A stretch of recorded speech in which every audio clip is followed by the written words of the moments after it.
Hello dear students, welcome back to our own channel Classes for You. I am your mentor Smriti and today we are going to discuss our chapter number 9, the living organisms, characteristics and habitats, and this would be our last session for this chapter. So if you have not watched my previous class videos, then you can visit to them directly by clicking on the link I will give you in the description box. So please visit and watch my video thoroughly. So let's begin the session with this topic we left in our previous class video. Here in this line, one second.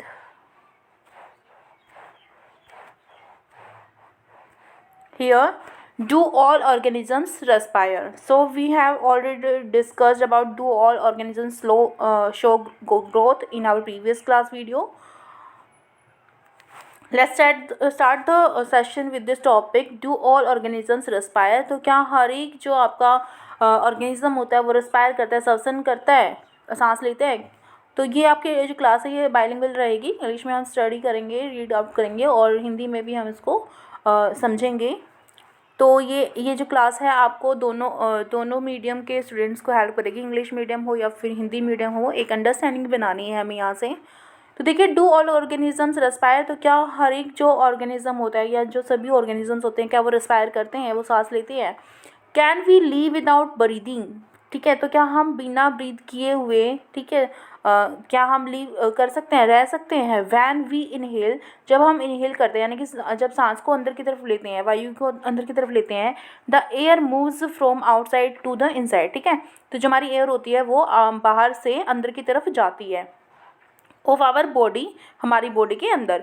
When we breathe out, जब हम breathe out करते हैं, ठीक है, सांस बाहर छोड़ते हैं, the air moves from inside our body to outside. तो जो एयर होती है वो हमारी इनसाइड बॉडी से, बॉडी के अंदर से बाहर की तरफ जाती है, बाहर के वातावरण में चली जाती है. ठीक है, breathing is part of a process called respiration. जो ब्रीदिंग होता है वो हमारा एक प्रोसेस होती है, रेस्पिरेशन उसका एक पार्ट होता है. ठीक है, ब्रीदिंग को ही हम सिर्फ रेस्पिरेशन नहीं बोल सकते, ये एक रेस्पिरेशन का पार्ट होता है जिसको हम ब्रीदिंग बोलते हैं. Right, in respiration some of the oxygen of the air we breathe in is used by the body. तो जब रेस्पिरेशन की जब प्रोसेस होती है उसमें जब कुछ ऑक्सीजन की जो अमाउंट है एयर में जो, वो क्या करती है, वी ब्रीद, तो हम सांस लेते हैं इन, हम अंदर की तरफ उसको ले लेते हैं. ठीक है, ऑक्सीजन की जो मात्रा है वो हमारी सांस के द्वारा ये क्या है, अंदर चली जाती है, हमारी बॉडी में चली जाती है. Is used by the body, और हमारी बॉडी के द्वारा यूज़ कर ली जाती है, प्रयोग कर ली जाती है. We breathe out carbon dioxide, और हम क्या करते हैं, रेस्पिरेशन में कार्बन डाइऑक्साइड को निकालते हैं. ठीक है, एक सेकेंड. वी ब्रीद आउट, ठीक है, ब्रीद आउट करते हैं यानी कि सांस के द्वारा हम क्या है, कार्बन डाइऑक्साइड को बाहर निकालते हैं. इन दिस प्रोसेस, इस प्रोसेस में. ठीक है, तो रेस्पिरेशन क्या है, ब्रीद करना क्या होता है, सांस लेना. ठीक है, और जो रेस्पिरेशन है ये दोनों प्रोसेस है, इसमें हम ऑक्सीजन को क्या करते हैं, इनटेक करते हैं, और कार्बन डाइऑक्साइड का उसको रिलीज़ कर देते हैं. ठीक है, वो बाहर चली जाती है, बाहर वातावरण में छोड़ते हैं उसको, और नोस्ट्रिल की हेल्प से. द प्रोसेस ऑफ ब्रीदिंग, तो जो ये प्रोसेस होती है ब्रीदिंग की, इन एनिमल्स लाइक काउ, जैसे कि एनिमल्स में जैसे काउ हुआ, गायें हुई, बफेलोज हुई, भैंसी हुई, डॉग्स जैसे कुत्ते हो गए या फिर बिल्लियाँ हो गई, इज सिमिलर टू ह्यूमन्स, तो वो भी उसी के समान सांस लेते हैं जैसे हम ह्यूमन्स लेते हैं. ठीक है, जैसे ह्यूमन लेते हैं, मानव लेते हैं, उसी प्रकार से हमारी गायें, भैंसें, कुत्ते और बिल्लियाँ, ये सभी जो जानवर हैं ये इसी ह्यूमन की तरह ही सांस लेते हैं, रेस्पायर करते हैं. Observe any one of these animals while they are taking rest, तो आपने क्या करना है, देखना है उनको जब वो रेस्ट कर रहे हो, ये एनिमल्स, जिसमें हमारी काऊ भी हो सकती है, बफेलो, डॉग्स एंड कैट्स, तो आपने ऑब्जर्व करना है इनको. ऑब्जर्व करोगे, जब आप इनको देखोगे, जब ये बैठे हुए हों, रेस्ट पर हों, तो अब इन एनिमल्स को आपने ऑब्जर्व करना है, अच्छे से देखना है कि क्या चेंजेस आ रहे हैं. एंड नोटिस करना है the movement of their abdomen, तो उनका जो एब्डोमेन है उसको नोटिस करना है कि उसमें किस तरह की मूवमेंट हो रही है. ठीक है, जैसे उनका जो पेट एक का एरिया होगा उसको आपने नोटिस करना है कि वो किस तरह से मूवमेंट कर रहे हैं. ठीक है, this show movement indicates, this slow movement की जो इनमें जो थोड़ी सी मूवमेंट होगी, indicates that they are breathing, तो ये दिखाएगी कि ये ब्रीद कर रहे हैं, ये सांसें ले रहे हैं. तो जो एनिमल्स होंगे, ये हमारे गाय भैंसें या जो हमारे कुत्ते या बिल्ली हैं, वो जब बैठे होंगे तो देखा होगा आपने, उनका जो एब्डोमेन है, उनका जो पेट का एरिया है, वो ऐसे एब्डोमेन और ऊपर ये चेस्ट का एरिया क्या है, हिल रहा होता है. तो वो इसी का यही रीज़न होता है कि वो रेस्पायर कर रहे होते हैं, उस टाइम ब्रीथ कर रहे होते हैं। रेस्पिरेशन इज़ नेसेसरी, जो रेस्पिरेशन होता है, सब्सटेंस जो होता है वो नेसेसरी होता है, ज़रूरी होता है फॉर ऑल लिविंग ऑर्गेनिजम्स। तो सभी ऑर्गेनिजम्स के लिए, सभी जीवों के लिए क्या है, हमारा जो रेस्पिरेशन की जो प्रोसेस है ये ज़रूरी होती है, नेसेसरी होती है। It is through respiration that the body finally obtains energy from the food it takes. तो यही रेस्पिरेशन की ही प्रोसेस होती है जिसके द्वारा जो हम खाना खाते हैं, हमारी जो बॉडी जो खाना लेती है वहाँ से एनर्जी हमें मिलती है। ठीक है, रेस्पिरेशन की प्रोसेस से ही हमें एनर्जी मिलती है उस फूड से जो कि हम इंटेक कर चुके हैं, ले चुके, खा चुके हैं। सम एनिमल्स में have different mechanisms for the exchange of gases. तो कुछ ऐसे एनिमल्स भी होंगे जिनमें जो एक्सचेंज ऑफ गैसेज है, यानी कि जो गैसों का जो आपका एक्सचेंज हो रहा है वो अलग अलग तरीके से मैकेनिज्म होंगे, उसके अलग तरीक़ों से होता होगा, which is a part of respiration process, जो कि रेस्पिरेशन प्रोसेस का ही पार्ट है। ठीक है, तो जब रेस्पिरेशन होती है तो एक्सचेंज ऑफ गैसेस होता है। जैसे हमने पढ़ा कि O2 क्या है, इनटेक करते हैं हम, CO2 क्या है, रिलीज़ हो जाती है जब हम रेस्पायर करते हैं। ह्यूमन, काऊ, बफेलोज, डॉग, कैट्स। ठीक है, तो ये है और which is the part of respiration process. तो ये क्या होता है, ये इस रेस्पिरेशन प्रोसेस का ही पार्ट होते हैं। जब ये एक गैस क्या होती है, ये एक्सचेंज हो रही है। ठीक है, ऑक्सीजन अंदर गई और कार्बन डाइऑक्साइड बाहर निकल गया, तो ये एक्सचेंज ही है। For example earthworm breathe. For example, अगर एग्जाम्पल के लिए देखा जाए, अगर उदाहरण के तौर पर देखा जाए, तो जो हमारे अर्थवॉर्म्स होते हैं, ठीक है, जो हमारे अर्थवॉर्म्स होते हैं, ब्रीथ थ्रू देयर स्किन्स, तो वो अपनी स्किन के द्वारा ब्रीथ करते हैं, सांस लेते हैं। तो जो अर्थवॉर्म होते हैं वो अपनी स्किन के द्वारा सांस लेते हैं। फिश जो फिश होती है, we have learned have gills. ठीक है, तो ये हम पढ़ चुके हैं कि जो फिश होती है उनमें गिल्स होती हैं जिनके द्वारा वो सांस लेती हैं, पानी से ऑक्सीजन को यूज़ करती हैं। For using oxygen dissolve in water, उस ऑक्सीजन को यूज़ करने के लिए जो कि पानी में डिजोल्व होती है, जो फिश होती है हमारी, वो गिल्स का यूज़ करती हैं। The gills absorb oxygen from the air dissolve in water. तो जो ये गिल्स होती हैं मछलियों में, ये एब्जॉर्ब कर लेती हैं उस ऑक्सीजन को जो कि पानी के अंदर डिजोल्व हैं, घुली हुई हैं। ठीक है, ऑलराइट, ये क्लियर है आपको। Do plants also respire. तो अब नेक्स्ट क्वेश्चन ये राइज होता है कि जो हमारे प्लांट्स होते हैं क्या वो भी रेस्पायर करते हैं, क्या वो भी श्वसन करते हैं। Exchange of gases in plants mainly takes place through leaves. तो हाँ, इसका आंसर जो होगा हमारा येस, और plants also respire and the exchange of gases in plants mainly takes place through leaves. तो जो एक्सचेंज होता है गैसेज का वो हमारा लीव्स के द्वारा होता है। The leaves take in air through tiny pores. ठीक है, तो छोटे छोटे इसमें छिद्र होते हैं लीव्स में, उनके द्वारा ये क्या करती है, एयर को इनटेक करती है, अंदर की तरफ लेती हैं in them and use the oxygen, और ऑक्सीजन को यूज़ कर लेती हैं। They give out carbon dioxide to air, और वो क्या करती हैं, कार्बन डाइऑक्साइड को छोड़ देती हैं हमारी एयर के अंदर। So the next paragraph is we learned that in sunlight plants use carbon dioxide to produce food। तो जो हमने ये पढ़ा है, ये हम पढ़ चुके हैं, जान चुके हैं, जो हमारी सनलाइट होती है, सूर्य की जो रोशनी होती है, प्लांट यूज़ कार्बन डाइऑक्साइड। ठीक है, जब हमारी सनलाइट गिर रही हो या सन्नी अगर डे है, सूरज निकला हुआ होता है, तो हमारे प्लांट्स क्या करते हैं, कार्बन डाइऑक्साइड को यूज़ करते हैं जो उसके वातावरण में होता है, उसके आसपास होता है, टू प्रोड्यूस फूड बनाने के लिए वो फोटोसिंथेसिस के द्वारा, एंड गिव आउट ऑक्सीजन, और ऑक्सीजन को निकालते हैं। The amount of oxygen release in the process of food preparation by plants is much more than the oxygen they use in respiration. तो जो अमाउंट होती है ऑक्सीजन की जो वो रिलीज़ कर रहे होते हैं, बाहर छोड़ रहे होते हैं वातावरण में, in the process of food preparation, इस प्रोसेस में जिसमें उसने अपना भोजन बनाया, उस पौधे ने, फोटोसिंथेसिस की जो प्रोसेस हुई है बाय प्लांट्स के द्वारा, इज़ मच मोर दैन, वो बहुत ज़्यादा होती है उस ऑक्सीजन से जो कि उन्होंने यूज़ की है रेस्पिरेशन में। ठीक है, तो वो ऑक्सीजन ज़्यादा मात्रा में निकालते हैं, उस ऑक्सीजन को इसका मतलब यह है कि वो ऑक्सीजन की कम मात्रा को एब्जॉर्ब करते हैं, लेते हैं। ठीक है, इनटेक कम मात्रा का करते हैं, लेकिन जब वो रिलीज़ करते हैं फोटोसिंथेसिस की प्रोसेस के बाद, तो वो ज़्यादा मात्रा में ऑक्सीजन को रिलीज़ करते हैं। क्लियर है। Respiration in plants takes place day and night. तो जो रेस्पिरेशन की जो प्रोसेस होती है, जो श्वसन की जो प्रोसेस होती है प्लांट्स के अंदर, वो दोनों ही टाइम, यानी कि दिन के समय भी और नाइट के समय भी होती ही रहती है। So the next topic is do all organisms respond to stimuli. ठीक है, तो इसको स्टिमुलाई बोला जाता है। जो हमारा उद्दीपन होता है, ठीक है, कोई भी ऐसी चीज़ जिससे हम रिएक्ट करने लग जाते हैं, जिसके होने से हमें फ़र्क पड़ता है या हमारे किसी भी बॉडी पार्ट को स्टिमुलाई मिलती है, उद्दीपन मिलता है। Do all organisms respond to stimuli, तो ये क्वेश्चन आता है कि क्या हर एक जो चीज़ होती है वो स्टिमुलाई पर रिएक्ट करती है, रिस्पॉन्ड करती है।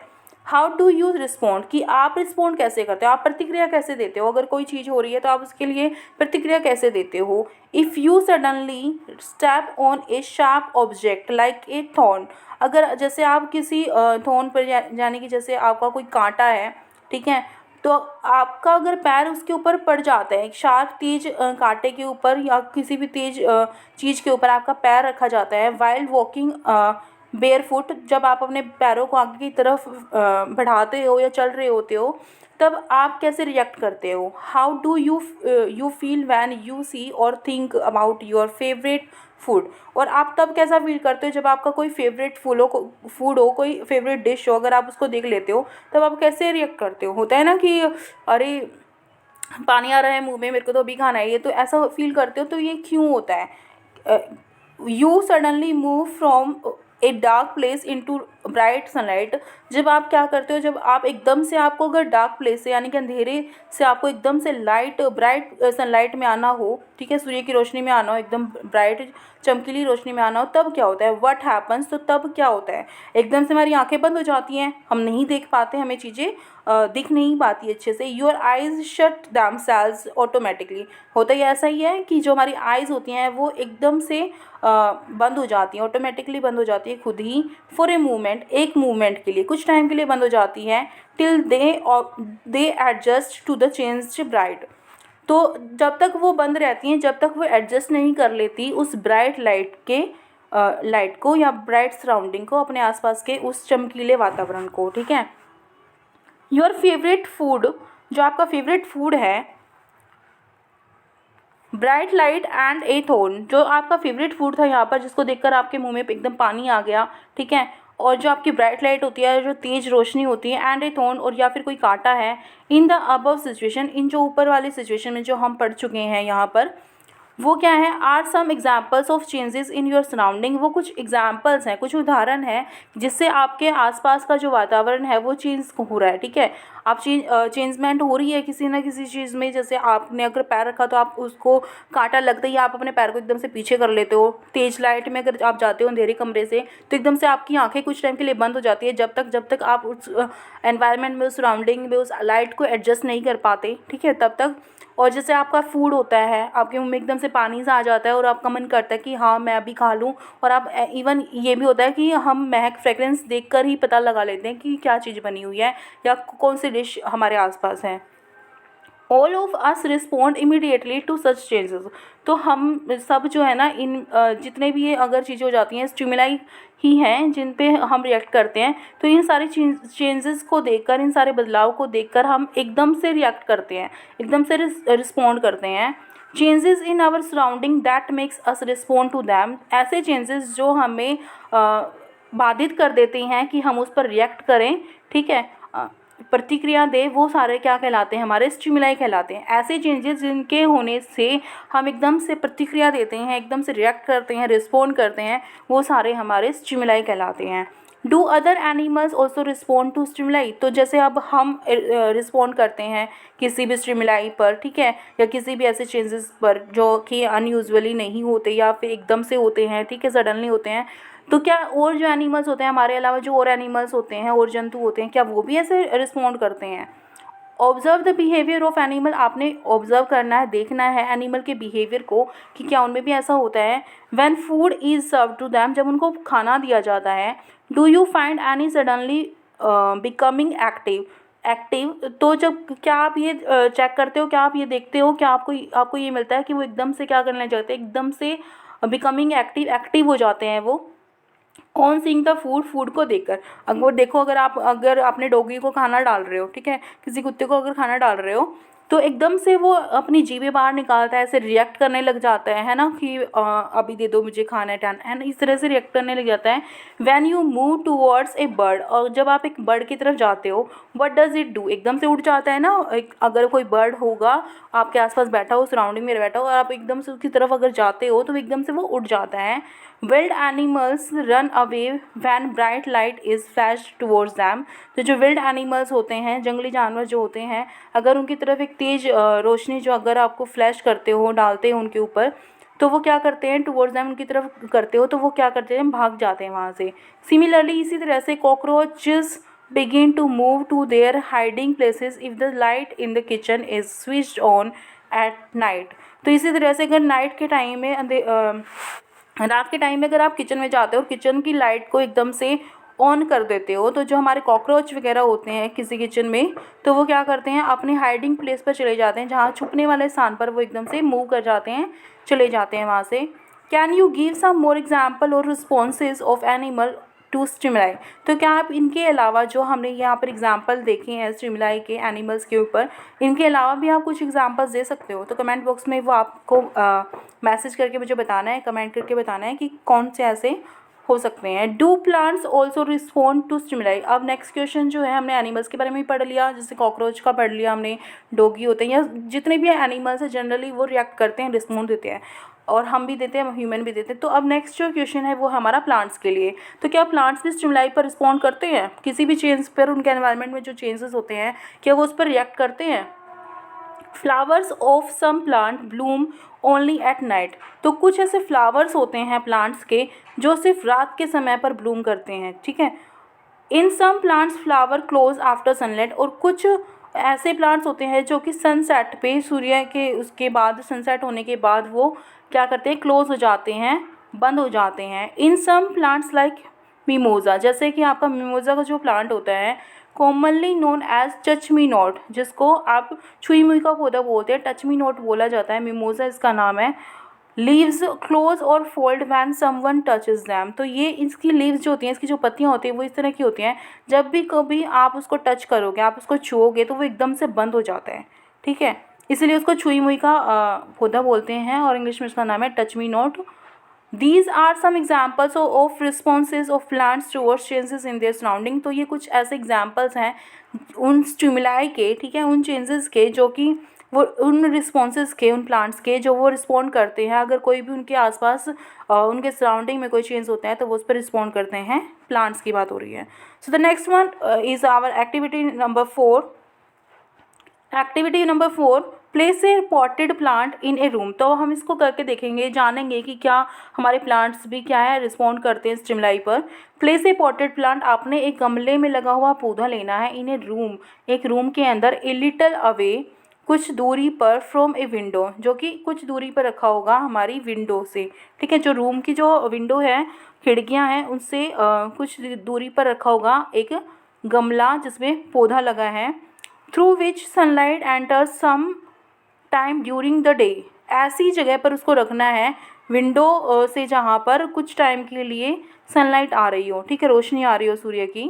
जैसे कि फिगर आपको दिखाया गया 9.12 में, देखिए 9.12 में एक फिगर दिखाया गया है, प्लांट रिस्पॉन्ड टू लाइट, ठीक है। तो आपको एक पौधा लेना है, गमला लेना है जिसमें पौधा लगा हुआ हो, और आपको उसको एक कमरे में विंडो के कुछ दूरी पर रखना है, जहाँ से ऐसे रूम में रखना है, ऐसी विंडो के पास रखना है जहाँ पर कुछ टाइम के लिए क्या है, रोशनी आ रही हो सूर्य की।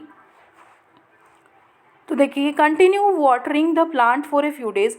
आपने कंटिन्यू रखना है, लगातार कुछ टाइम के लिए, कुछ दिनों तक कंटिन्यू उनको क्या देना है, पानी देना है उस पौधे को, उस गमले में। Does the plant grow upright. तो क्या क्या देखोगे, क्या कि वो जो प्लांट है वो अपराइट ऊपर की तरफ ग्रो कर रहा है, like plants out in the open. उसी तरह से जैसे हमारे खुले में जो प्लांट होते हैं वो ऊपर की तरफ क्या कर ग्रोथ कर रहे होते हैं, तो क्या इस पौधे में भी ऐसा ही होगा, जिसको आपने कमरे में रखा हुआ है, बंद कमरे में रखा हुआ है, और सिर्फ एक विंडो है वहाँ पर जिससे सनलाइट आ रही है, सूर्य की रोशनी आ रही है, तो उसमें कैसी ग्रोथ आप देखोगे। Note the direction in which it bands. तो आपने नोटिस करना है कि जो पौधे की जो डायरेक्शन है ग्रोथ की, वो कौन सी डायरेक्शन में वो ग्रो कर रहा है। तो देखिए, it is not growing upright.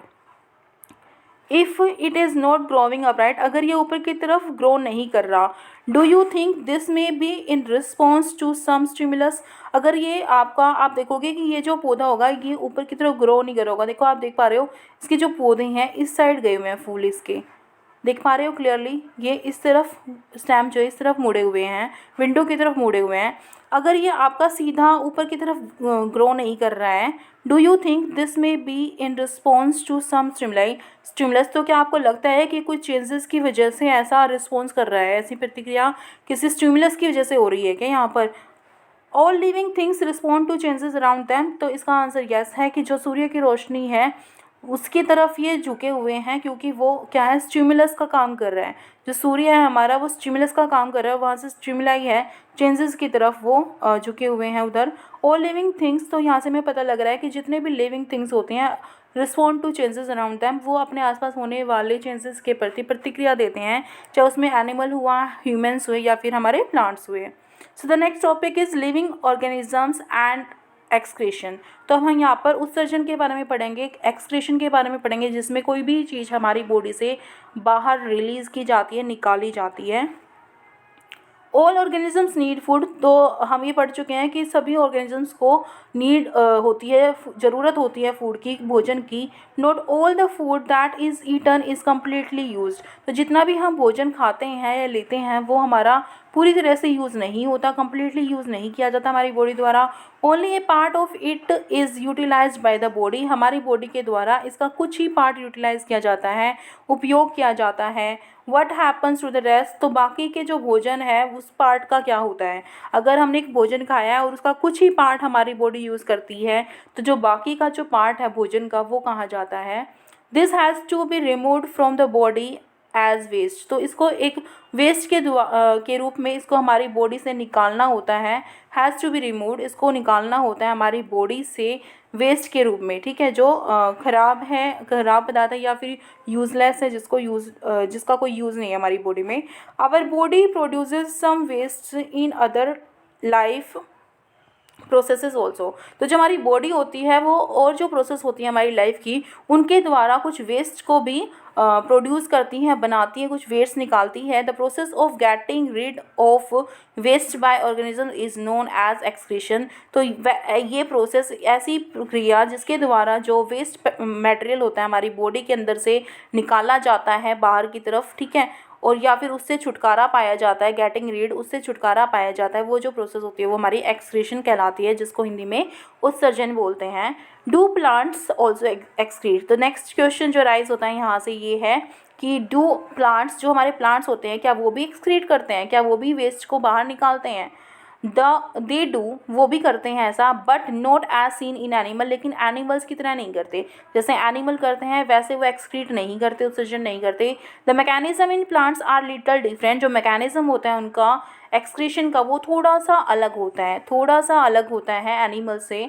Some plants find it possible to store the waste products within, तो कुछ ऐसे प्लांट्स होते हैं जो स्टोर करके रखते हैं उस वेस्ट प्रोडक्ट को अपने ही अंदर, उनके लिए पॉसिबल होता है, संभव होता है कि वो उस वेस्ट को अपने ही अंदर स्टोर करके रख लें। Their parts in a way that they do not harm the plant as a whole, इस तरह से वो उसको संजो करके रख लेते हैं कि वो क्या है, उस प्लांट के किसी भी पार्ट को एज ए होल पूरी तरह से क्या है नुकसान नहीं देता, हार्म नहीं करता।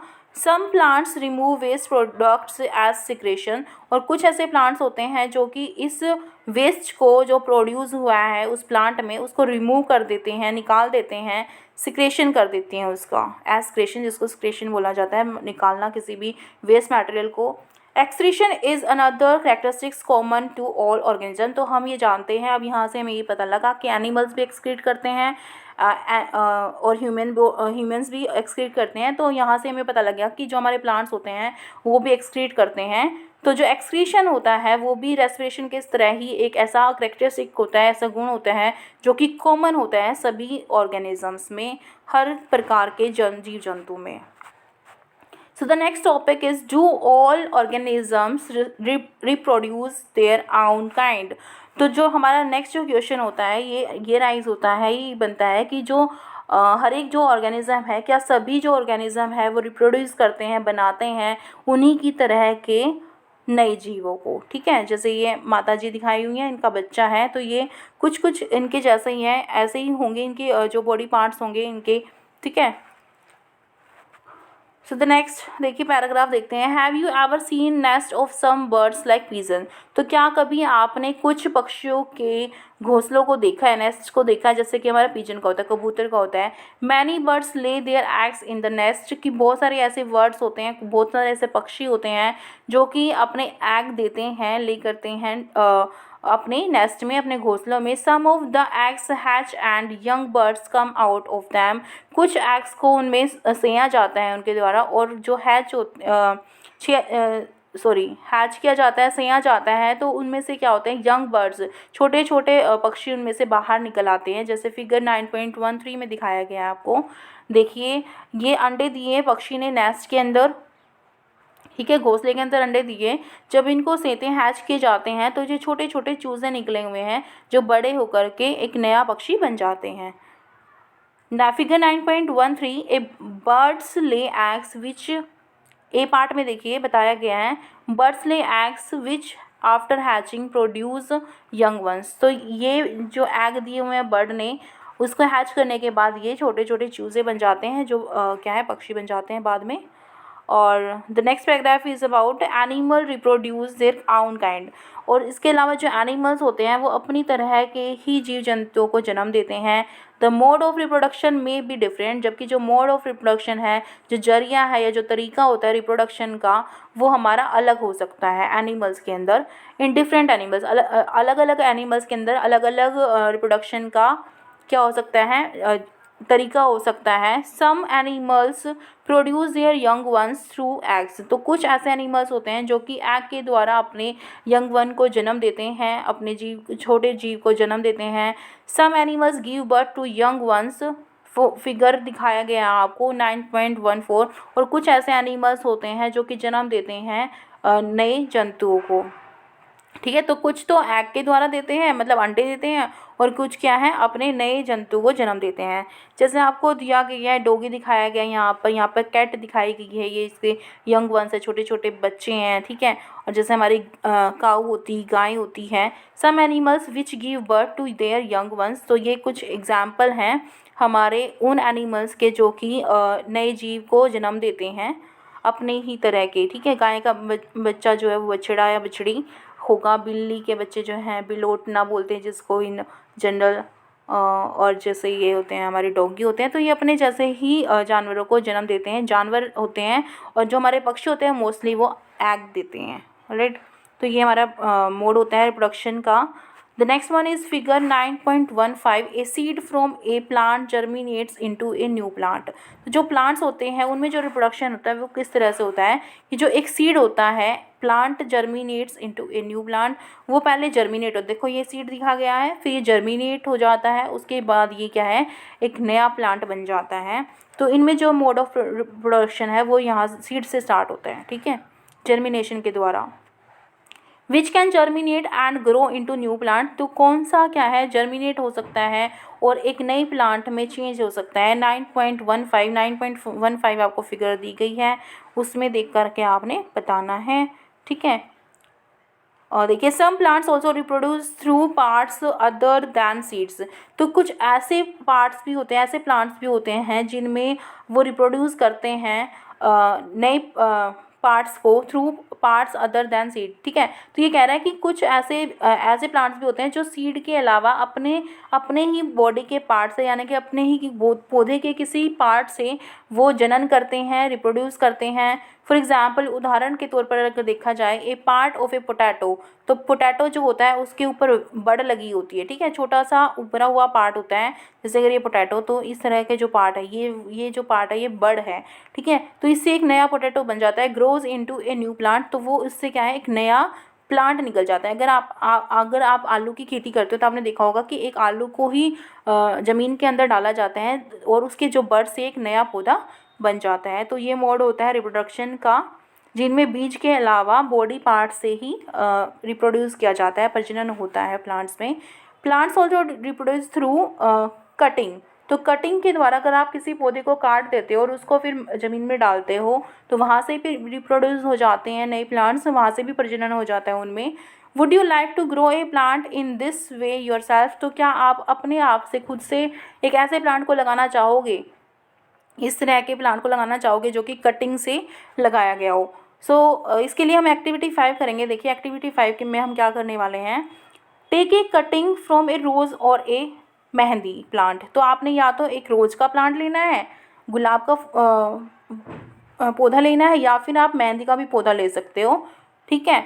Fix it in the soil, आपको इसको मिट्टी के अंदर फिक्स कर देना है, एंड वाटर और पानी के अंदर इट रेगुलरली, और उसमें क्या करना है, वाटर डालना है रेगुलरली, लगातार डेली बेसिस पर उसमें पानी डालना है। व्हाट डू यू ऑब्जर्व, तो अब आप क्या देखते हो, आफ्टर ए फ्यू डेज़, कुछ दिनों के बाद आप क्या देखोगे, जब आपने एक मेहंदी का या फिर एक रोज़ का जो आपने कटिंग ली है, कटिंग पार्ट लिया है उसके पौधे का, और आपने उसको मिट्टी में लगा दिया और रेगुलर बेसिस पे आप उसको पानी दे रहे हो, ठीक है, पानी डाल रहे हो लगातार, तो आप कुछ दिनों के बाद उसमें कुछ चेंजेस देखोगे। तो वो चेंजेस क्या देखोगे, ये एक्सपेरिमेंट करके देखना। गुलाब के पौधे लगाना सबको पसंद है घर में, और इसके अलावा आप मेहंदी का पौधा भी ले सकते हो। It may not be easy to grow plants from cutting, तो ये हमारे लिए ईजी नहीं होगा कि हम एक कटिंग से नया प्लांट बना लें, ठीक है। It may not be easy नहीं होगा to grow plants from cutting.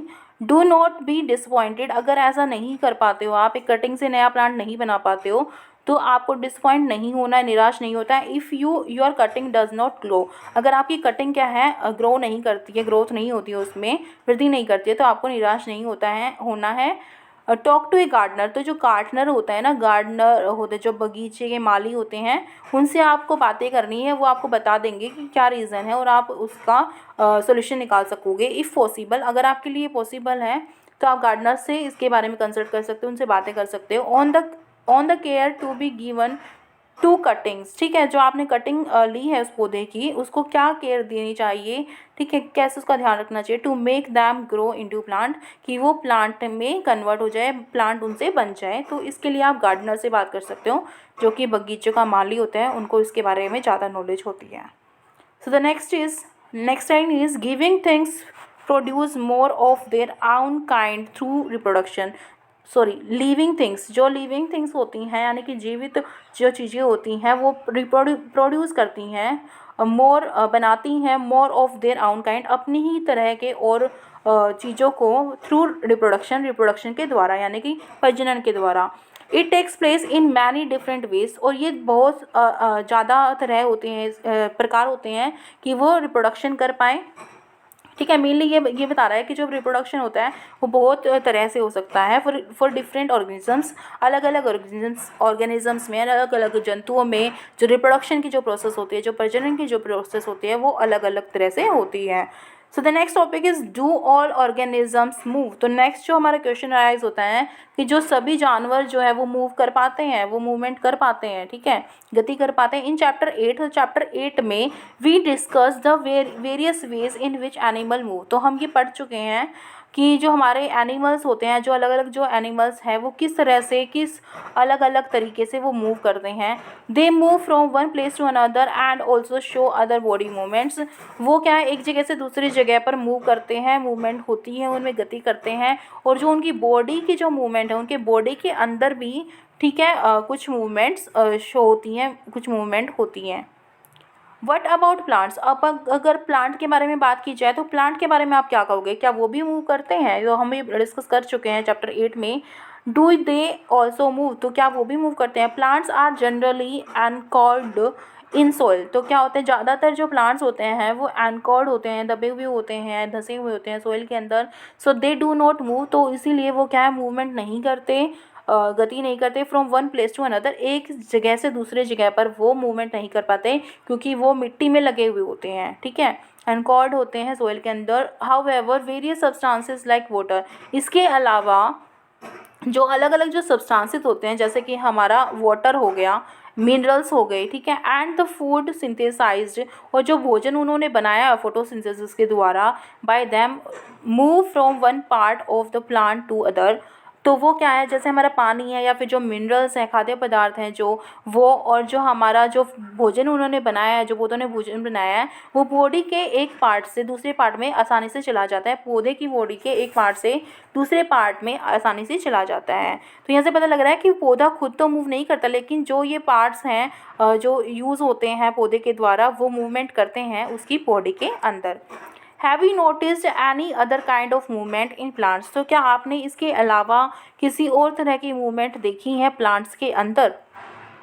Opening of और क्लोजिंग ऑफ फ्लावर, तो क्या आपने ये देखा होगा, जैसे आपकी ओपनिंग होती है, फ्लावर जो है खिलते हैं और मुरझा जाते हैं या बंद हो जाते हैं। Do you recall how some plants show movements in response to certain stimuli? तो क्या आप, अब जब हमने पढ़ा था कि स्टिमुलाई से क्या आता है, कुछ हमारे प्लांट्स जो है रिस्पॉन्ड करते हैं, जैसे छुई मुई का पौधा होता है, तो आप इसको रिकॉल करो, याद करो कि उसमें मूवमेंट क्यों होती है, कैसे होती है। We also have some non living things, तो हमारे पास कुछ ऐसी नॉन लिविंग थिंग्स भी होती हैं, ऐसी चीज़ें भी होती हैं जो कि नॉन लिविंग है, अजैविक है, मूविंग ऑफ कोर्स, जो कि मूव करती हैं, ठीक है, जो मूव करती हैं। ऐसी बहुत सारी चीज़ें हैं। एक बस हो सकती है, कार हो सकती है, एक स्मॉल पीस ऑफ पेपर, जो पेपर होता है उसका एरोप्लेन बना के हम मूवमेंट कराते हैं ना, उसको बच्चे उड़ाते हैं उसको। क्लाउड्स एंड सोन, और क्लाउड और इसके अलावा भी बहुत सारी ऐसी चीज़ें होती हैं जो कि नॉन लिविंग होती हैं लेकिन मूवमेंट करती हैं। Is there something different in these movements from the movement of living beings? तो क्या इन मूवमेंट में कुछ अलग होता है, कुछ अलग डिफरेंट होता है जो हमारे लिविंग बींग्स होते हैं, जो जीवित प्राणी होते हैं, उनसे? होता है, बिल्कुल होता है। There is such a variety of living organisms, तो बहुत सारी वैरायटी होती है ऑर्गेनिजम्स में, जंतुओं में बहुत सारी विविधता होती है। But all of them show some common characteristics, लेकिन फिर भी वो कुछ कॉमन करेक्टरिस्टिक्स शो करती हैं, कुछ उनके समान गुणों को बताती हैं। एज वी हैव डिस्कस, जो कि हम डिस्कस कर चुके हैं। Yet another common characteristics is that living beings die, इसके अलावा एक अनदर कॉमन करेक्टरिस्टिक्स ये है कि वो सारी चीज़ें मरती हैं, डाई हो जाती हैं, मर जाती हैं। Because organisms die, particular types of organisms can survive over thousands of years only if they reproduce their own kind। तो जैसे हम जान चुके हैं, जो हमारे ऑर्गेनिजम्स होते हैं वो डाई कर जाते हैं, मर जाते हैं। तो पर्टिकुलर टाइप्स ऑफ ऑर्गेनिज्म, जो एक प्रकार के पर्टिकुलर एक निश्चित प्रकार के जो ऑर्गेनिज्म होते हैं, कैन सर्वाइव, तो वो सर्वाइव सिर्फ कर पाते हैं तब थाउजेंड्स ऑफ ईयर, यानी कि हज़ारों सालों तक वो सर्वाइव कर पाते हैं, रह पाते हैं इस यूनिवर्स में, इसमें विश्व में। तो वो कैसे? ओनली इफ़ दे रिप्रोड्यूस, अगर वो रिप्रोड्यूस करते हैं, अगर उनमें प्रजनन की प्रोसेस होती है, प्रक्रिया होती है, तभी वो सर्वाइव कर पाएगा, ठीक है, वरना उनकी हस्ती जो है मिट जाती है, उनको उनका पता ही नहीं होगा हज़ारों साल बाद कि ये थे या नहीं। तो इस तरह से मतलब वो नहीं मिलेंगे उस time. One single organism may die without ever reproducing, तो हो सकता है कि जो एक सिंगल ऑर्गेनिज्म है, वो अकेला जो ऑर्गेनिज्म है, जानवर है, वो बिना रिप्रोडक्शन के, यानी कि रिप्रोड्यूसिंग किए बिना, यानी कि प्रजनन किए बिना वो मर सकता है। But the type of organism can exist only if there is reproduction, लेकिन जो टाइप है उसके जो उसकी के तरह के जो ऑर्गेनिजम्स है जो रिप्रोड्यूस कर रहे हैं, वो एग्जिस्ट करेंगे, वो रहेंगे only if there is reproduction, अगर उनमें रिप्रोडक्शन होता है, ठीक है, वहाँ पर अगर प्रजनन होता है। इसका देखो, इसको इस तरह से समझ सकते हो, जैसे मानव है, ये ज़रूरी नहीं है कि हर कोई ही रिप्रोड्यूस करे या हर किसी में ही रिप्रोडक्शन हो या हर कोई ही अपने बच्चों को जन्म दे। अगर कोई ऐसा भी होता है कि कोई किसी भी ऐसा कपल अगर जिसमें बच्चे नहीं हो रहे हैं या बच्चे नहीं होते, रिप्रोडक्शन नहीं होता है, तो ऐसा नहीं है कि जो उनकी हस्ती है वो मिट जाएगी या मानव नहीं रहेंगे, ठीक है। तो जो और ऑर्गेनिज्म होंगे वो एग्जिस्ट करेंगे, और जो मानव का जो अस्तित्व है वो बना रहेगा अगर रिप्रोडक्शन होता है तो। वी सी दैट, हम देखते हैं कि all living things seems to have some common characteristics, हम ये देखते हैं कि जो जितने भी लिविंग थिंग्स होते हैं, जितनी भी जीवित चीज़ें होती हैं, उनमें कुछ कॉमन कैरेक्टरिस्टिक्स होते हैं, समान गुण होते हैं। They all need food, respire, respond to stimuli, तो सभी को भोजन चाहिए होता है, सभी श्वसन लेते हैं, और रिस्पॉन्ड टू स्टिमुलाई, और चेंजेस जो होते हैं उनके आसपास, उन पर वो रिएक्ट भी करते हैं, रिस्पॉन्ड भी करते हैं। रिप्रोड्यूस, वो रिप्रोड्यूस करते हैं, प्रजनन करते हैं। शो मूवमेंट, मूवमेंट को शो करते हैं, ठीक है, ग्रो एंड डाई, और वृद्धि भी करते हैं और मर भी जाते हैं। Do we find some non living things that also show some of these characteristics, तो क्या हम ऐसे कुछ चीज़ों को पाते हैं हमारे आसपास सराउंडिंग में जो कि ये इनमें से मोस्टली कैरेक्टरिस्टिक्स उनमें होते हैं। For example cars, bicycle, clocks and the water, जैसे कि हमारी कार हो गई, साइकिल हो गई, क्लॉक्स जो घड़ियाँ हो गई, एंड जैसे कि वाटर होता है इन द रिवर के अंदर, ठीक है, नदियों के अंदर वो मूव करते हैं, ठीक है। तो ये मूवमेंट की जो कैरेक्टरिस्टिक्स हैं ये सब में होती है। कार भी चलती है, बाइसिकल भी चलती है, क्लॉक्स भी चलती हैं, वाटर भी चलता है, मूवमेंट करता है रिवर में। लेकिन क्या ये लिविंग है, नॉन लिविंग है? The moon moves in the sky, जो हमारे मून होता है, जो चंद्रमा होता है, वो भी स्काई में मूवमेंट करता है ना। एक क्लाउड ग्रोज इन साइज, जो हमारा क्लाउड है यानी कि जो हमारा बादल है वो साइज में बढ़ जाता है, वृद्धि हो जाती है उसमें, आकार में उसके, right in front of our eyes, हमारी आंखों के सामने, यानी कि हम देखते देखते ये सारे चेंजेस हमारे आसपास हो रहे होते हैं। Can such things B called living, तो क्या इन सब चीज़ों को हम लिविंग बोल सकते हैं? कार को हम लिविंग कहेंगे? नहीं कहेंगे। बाइसिकल को भी नहीं कहेंगे, क्लॉक्स को भी नहीं कहेंगे, वाटर को भी नहीं कहेंगे, तो मून को भी नहीं कहेंगे इवन, ठीक है। और ना ही जिनका साइज़ बढ़ रहा होता है क्लाउड्स का, वो भी हमारे नॉन लिविंग ही होते हैं। तो हम इनको लिविंग नहीं बोल सकते इन बेसिस पर, क्योंकि ये कुछ ही, तो ये आपके आपके कुछ ही कैरेक्टरिस्टिक्स शो कर रहे हैं आपके लिविंग ऑर्गेनिजम्स के, लेकिन ये ऑर्गेनिज्म नहीं है और ये नॉन लिविंग थिंग्स हैं। वी आस्क आवरसेल्फ, तो हम खुद से ही ये क्वेश्चन पूछते हैं, do these objects also show all the other characteristics of living और थिंग्स, तो ये सिर्फ एक ही कैरेक्टरिस्टिक्स को शो कर रहे हैं, ठीक है, मूवमेंट की, लेकिन जो और कैरेक्टरिस्टिक्स हैं और जो गुण होते हैं लिविंग थिंग्स के वो ये शो नहीं करते, ठीक है। तो ये रेस्पायर नहीं करते हैं, जैसे हमें पता है, रेस्पायर नहीं करते, एक्सक्रीट नहीं करते, ठीक है। तो इस तरह की, in general something that is living may have all the characteristics, अगर हम जनरल वे में अगर कहा जाए, सामान्य रूप से अगर कहा जाए, तो कुछ भी ऐसी चीज़ जो कि लिविंग है, that is living may have all the characteristics that we have discussed, तो उसमें कोई भी ऐसा कैरेक्टरिस्टिक्स, ऐसा गुण हो सकता है जो जिसके बारे में हम पढ़ चुके हैं। वाइल नॉन लिविंग थिंग्स, जबकि जो नॉन लिविंग थिंग्स होती हैं, यानी कि जो अजीवित जो चीज़ें होती हैं, जो वस्तुएं होती हैं, may not show all characteristics all these characteristics at the same time, जबकि जो नॉन लिविंग थिंग्स होती हैं वो सभी कैरेक्टरिस्टिक्स को एक साथ पर नहीं शो करती। जैसे मूवमेंट की बात करी जाए, तो जो लिविंग थिंग्स होती हैं उनमें मूवमेंट होती है, लेकिन जो नॉन लिविंग थिंग्स होती हैं उनमें मूवमेंट तो होती है, लेकिन जो बाकी की जो कैरेक्टरिस्टिक्स हैं, जो बाकी के जो गुण हैं, जैसे रेस्पिरेशन हमने देखा, रिप्रोडक्शन देखा, एक्सक्रीशन देखा, तो ये सारे कैरेक्टरिस्टिक्स वो शो नहीं करते। इज़ दिस ऑलवेज ट्रू, तो क्या ये हमेशा सच होता है? Do we always find that living things definitely show all the characteristics of the living that we have discussed? तो क्या ये हमेशा सच होता है, या फिर हम हमेशा ये देखते हैं कि जो लिविंग थिंग्स होती हैं डेफिनेटली शो, वो हमेशा से ये चीज़ बताती हैं ऑल द कैरेक्टरिस्टिक्स, उन सभी कैरेक्टरिस्टिक्स को शो करती हैं जो कि लिविंग बीइंग के होते हैं और जो हम पढ़ चुके हैं। यहाँ पर नहीं होता ऐसा। Do we always find that no living things में show only some of these characteristics, तो क्या हम हमेशा देखते हैं कि जो नॉन लिविंग थिंग्स होते हैं, यानी कि जो अजीवित जो चीज़ें होती हैं, वो हमेशा एक कैरेक्टरिस्टिक्स को शो करती हैं, कुछ ही के, and never all of them, और हर एक को नहीं शो करती। To understand this a little better, और इसको थोड़ा सा अच्छे से अगर समझना है, let us look at a specific example, तो हम कुछ स्पेसिफिक एग्जाम्पल की तरफ देखेंगे। कंसिडर एनी सीड, तो आप किसी भी सीड को ले सकते हो, जैसे कहा जाए अगर आप मूंग को ले सकते हो। इज़ इट लिविंग, तो क्या आप कहोगे ये लिविंग है, क्या ये सांस लेता है, मतलब, या क्या ये जीवित है? जो एक मूंग का दाना होता है, मूंग की जो दाल होती है, अगर आप उसके बारे में बात करें तो क्या क्या कहोगे आप, क्या वो लिविंग है या नॉन लिविंग है?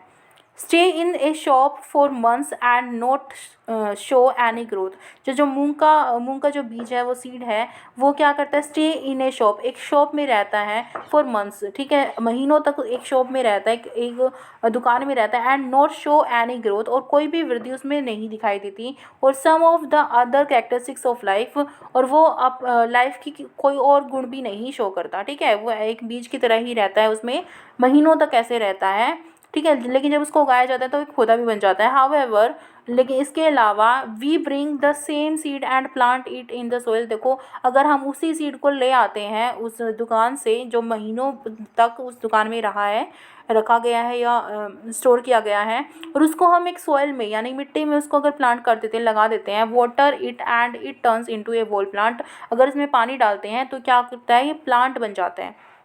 अब हम ये जान चुके हैं जो प्लांट होते हैं वो लिविंग थिंग होते हैं ना।